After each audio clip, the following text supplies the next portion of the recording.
भारत सरकार मोबाईल फोन्समध्ये लावलेले जुने सिम कार्ड बदलण्याच्या विचारात आहे। या सिम कार्ड मधील चिप्सचा चीनशी काय संबंध? या सिम कार्ड्स पासून राष्ट्रीय सुरक्षेला नेमका कोणता धोका आहे?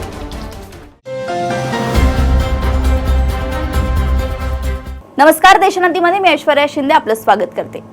भारत सरकार मोबाईल फोन्समध्ये लावलेले जुने सिम कार्ड बदलण्याचा विचार करत आहे, कारण देशातील सर्वात मोठ्या सायबर सिक्युरिटी एजन्सीला तपासात या सिम कार्ड मधील काही चिप्स चीनमधून आल्याचं आढळून आलंय। नॅशनल सायबर सिक्युरिटी कोऑर्डिनेटर आणि गृह मंत्रालयाने केलेल्या या तपासात राष्ट्रीय सुरक्षेबाबत चिंता व्यक्त करण्यात आली असून जुने सिम कार्ड बदलण्याच्या शक्यतेवर चर्चा सुरू आहे। मिंटने दिलेल्या वृत्तानुसार नॅशनल सायबर सिक्युरिटी कोऑर्डिनेटरने रिलायन्स जिओ, एअरटेल आणि वोडाफोन आयडिया सारख्या बड्या टेलिकॉम कंपन्यांचे अधिकारी आणि दूरसंचार मंत्रालयाच्या प्रतिनिधींसोबत बैठक घेतली। तसेच जुने सिम कार्ड बदलण्याच्या आराखड्यावर चर्चा करण्यात आली। राष्ट्रीय सुरक्षेच्या कारणास्तव सरकारने हुआवेई आणि ZTE सारख्या चीनी उपकरण निर्मात्यांवर यापूर्वीच बंदी घातली। आता राष्ट्रीय सुरक्षा अधिक बळकट करण्यासाठी लिकॉम उपकरणे भारतात आयात, विक्री किंवा वापरण्यापूर्वी अनिवार्य चाचणी आणि प्रमाणपत्र घ्यावे लागतील असा नियम करण्यात आला आहे।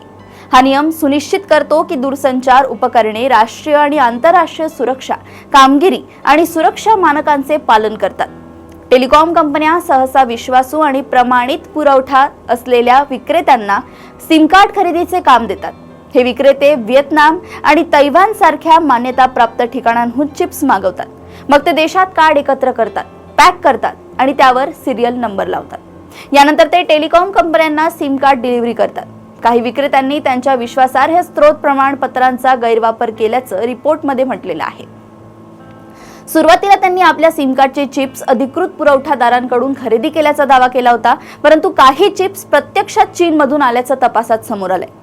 मार्च 2021 मध्ये दूरसंचार विभागाने युनिफाईड ॲक्सेस सर्व्हिस लायसन्समध्ये सुधारणा केली, जेणेकरून टेलिकॉम ऑपरेटर्सना अविश्वसनीय विक्रेत्यांकडून उपकरणे खरेदी करण्यापासून रोखता येईल। नॅशनल सायबर सिक्युरिटी सेंटरला विश्वासार्ह पुरवठादार आणि अशी उपकरणे तयार करणाऱ्या कंपन्यांना मान्यता देण्याची जबाबदारी देण्यात आली होती। मात्र काही विक्रेत्यांनी त्यांच्या विश्वासार्ह स्त्रोत प्रमाणपत्रांचा गैरफायदा घेतल्याचं तपासात समोर आलंय। दूरसंचार विभागाने बदल केल्यास त्या काळात खरेदी केलेल्या सिम कार्डवर परिणाम होऊ शकतो। याचा अर्थ असा की 2021 पूर्वी आणि नंतरच्या सिम कार्ड्समध्ये चीनी चिप्स असू शकतात।